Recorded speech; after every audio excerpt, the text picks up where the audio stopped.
como tratar a SOP pela sua causa, né?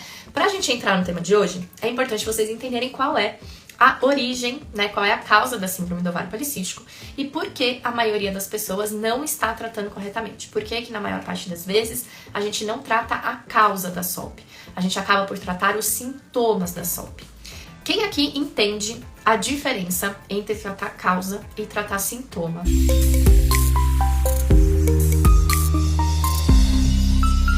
A diferença, né, entre tratar causa e tratar sintoma. Vamos imaginar que vocês têm aí na sua parede, na sua casa, uma parede que tem uma mancha de mofo. A sua parede está mofada, ela tá com uma mancha de infiltração de água, ela tá amarela, ela tá feia, muito feia. Vocês têm um sintoma nessa parede, que é a mancha, né? Seja uma mancha amarela, seja uma mancha verde, seja um crescimento de bolor, de mofo na superfície da tinta. Isso tudo são sintomas. Qual é a causa desse sintoma? Qual é o problema? É um cano furado, é um cano estourado, é um cano quebrado, é, sei lá, uma ligação entre os canos ali que deu problema, deu ruim. O mofo, a mancha, o bolor não é o problema que precisa ser combatido. É só o sintoma de um problema maior que tá por trás, que tá dentro da parede que você não tá enxergando. Ninguém tá enxergando qual é o problema, ninguém tá vendo a causa.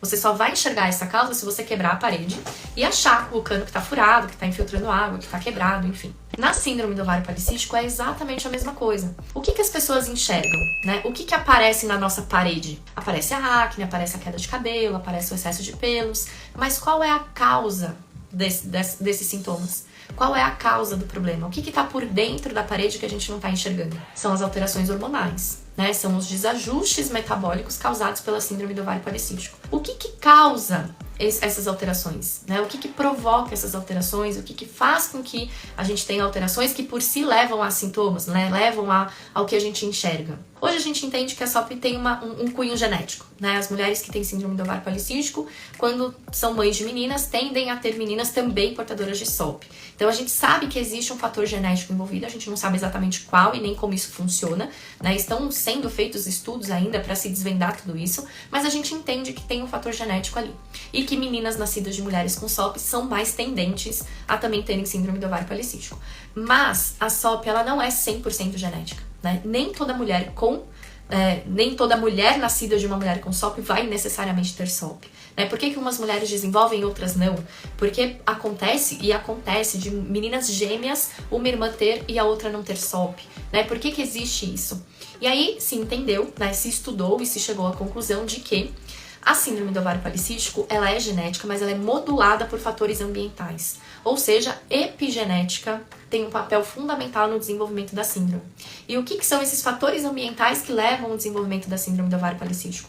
São vários e principalmente má alimentação, sedentarismo, altos níveis de ansiedade e de estresse, noites de sono mal dormidas, alta exposição a metais pesados e agrotóxicos, e alta exposição a substâncias chamadas de disruptores endócrinos, que são substâncias que, quando em contato com o nosso corpo, modificam a maneira como a gente produz e utiliza hormônios. Então, uma mulher, né, uma menina que nasce de uma mulher com síndrome do ovário policístico, ela já tem ali uma tendência a também ter SOP, né? Ela também tem ali um fator genético que torna ela mais tendenciosa a desenvolver a síndrome. Mas essa menina, ela só vai de fato ter a SOP, ela só vai desenvolver a SOP se ela tiver contato com esses fatores ambientais. Então, se ela for uma criança ou uma adolescente, ou às vezes uma adulta, porque o diagnóstico também pode acontecer na fase adulta, né? E não é raro a gente perceber meninas e adolescentes que sempre foram saudáveis, mas que na fase adulta da vida desenvolveram a SOP, porque foi o momento que elas tiveram contato com esses fatores ambientais. E aí é a pessoa que come mal, que ingere muito alimento industrializado, que consome muito adoçante,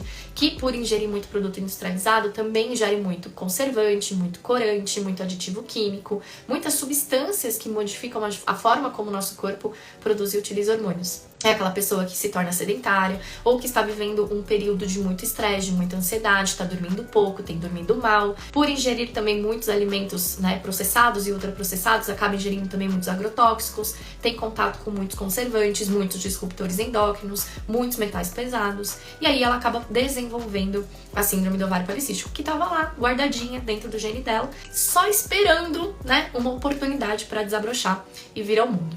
Então, o que causa a síndrome do ovário policístico? Fator genético em contato com fatores ambientais, né? Entre eles, principalmente má alimentação, sedentarismo, estresse, ansiedade e qualidade de sono ruim. O que isso gera? Sintomas. Acne, queda de cabelo, excesso de pelos, etc. Pois bem, como que a gente trata a causa do problema? Por que eu falo muito aqui que anticoncepcional não trata SOP? Que aldactone, espironolactona, glifage, metformina, Victoza, Saxenda, Ozempic. Por que esses medicamentos não tratam a síndrome do ovário policístico? Porque eles atuam superficialmente nos sintomas da SOP. Eles são tratamentos para os sintomas e não para as causas do problema. Ou seja, eles atuam de forma superficial, impedindo o sintoma de aparecer, mas eles não resolvem o problema. E aí, quando você tira o medicamento, quando você suspende o uso do medicamento, você volta a ter aqueles sintomas que estavam te incomodando, e muitas vezes esses sintomas voltam até piores, porque você passou um longo período usando o medicamento sem tratar a causa do problema. E essa causa, de forma silenciosa, ela foi se agravando, ela foi piorando, e aí quando o medicamento é suspenso, o sintoma volta muito pior, né? Voltando ao exemplo da nossa parede mofada. Vocês têm aí na casa de vocês uma parede mofada, né? A gente já sabe que a causa do problema, né, a causa da mancha que tá te incomodando é uma infiltração de água por conta de um cano furado. Qual é o profissional que vocês chamam para resolver o problema? Então você vai chamar o encanador para quebrar a parede, arrumar o cano. O que vai acontecer se ao invés de chamar o encanador, vocês chamarem um pintor? O que o pintor vai fazer? Ele vai lixar toda aquela tinta que tá ruim ali, vai tirar todo o mofo, todo o bolor e tudo mais, e vai aplicar uma tinta nova na parede. O que vai acontecer no primeiro momento? Você vai olhar e vai falar, uau, graças a Deus, ele resolveu o problema. Não vou mais precisar olhar aquela mancha horrível que tava me incomodando toda hora. O que vai acontecer? A mancha vai voltar, porque o problema não foi resolvido.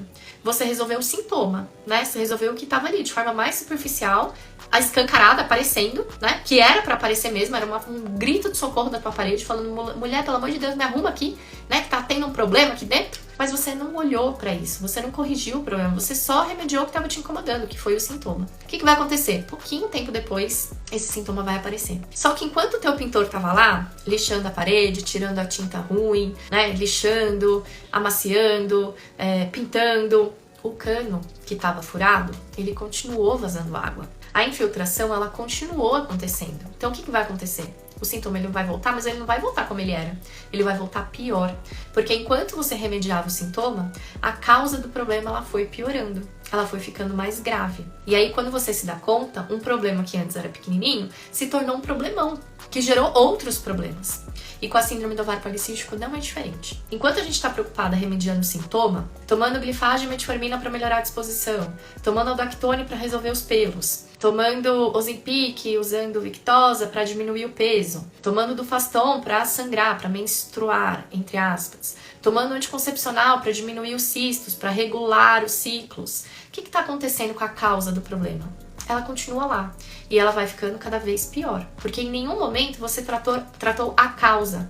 Você ficou remediando só o sintoma e o cano vazando continuou vazando. E esse vazamento ele foi ficando mais grave, ele foi piorando e foi entrando cada vez mais água ali. Quando você suspende esses medicamentos, os sintomas eles voltam piores, porque eles não foram tratados e eles não foram resolvidos. Lembram que eu falei aqui as possíveis causas da SOP? Genética a gente não muda, né? Então, se a gente tem a genética para ter SOP, a gente vai ter para sempre, do início ao fim da vida, né? Não tem como a gente mudar, pelo menos por enquanto, a nossa genética. Mas, eu falei aqui que a SOP é genética modulada por fatores ambientais. O que de fato faz uma pessoa desenvolver a SOP? O que de fato vai fazer essa pessoa que é geneticamente mais vulnerável a ter síndrome dos ovários policísticos efetivamente ter? A gente vai ter o quê? Alimentação, exercício físico, né? O controle das emoções, do estresse, da ansiedade, a melhora do sono. São esses os pilares que vão efetivamente tratar a causa da síndrome do ovário policístico. Porque uma vez que o que fez desenvolver SOP? Má alimentação. Você corrige a alimentação. O que fez desenvolver SOP? Sedentarismo. Você inicia uma atividade física. O que fez desenvolver a SOP? Estresse e ansiedade.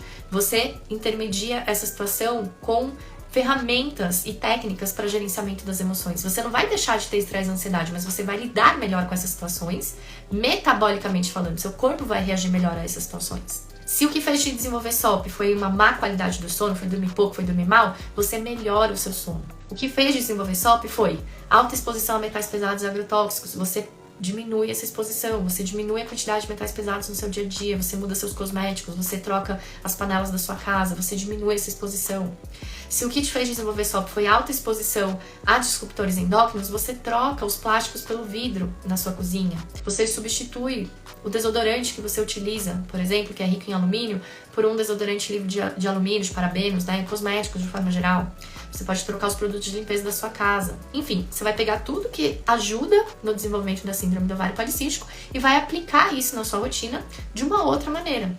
Você vai substituir as causas da SOP pelo que trata a causa da síndrome do ovário policístico. Essa é a melhor e a única forma de tratar a SOP da forma correta, né? De você realmente tratar a SOP. Toda e qualquer outra maneira, todo e qualquer outro medicamento, anticoncepcional, hormônios variados, metformina, glifádio, Dactone, eles atuam nos sintomas. E ainda assim, muitas mulheres com SOP que usam a medicação continuam tendo sintoma, porque não estão tratando a causa. Quando a SOP já é mais avançada, né, quando a situação hormonal já está mais grave, já está mais desequilibrada, mesmo com o medicamento, a mulher continua manifestando sintoma. Então, não se enganem. O medicamento, se ele foi prescrito, ele pode ser usado, mas mesmo com o remédio, você precisa colocar os 6 pilares em dia. Precisa ter os 6 pilares na rotina.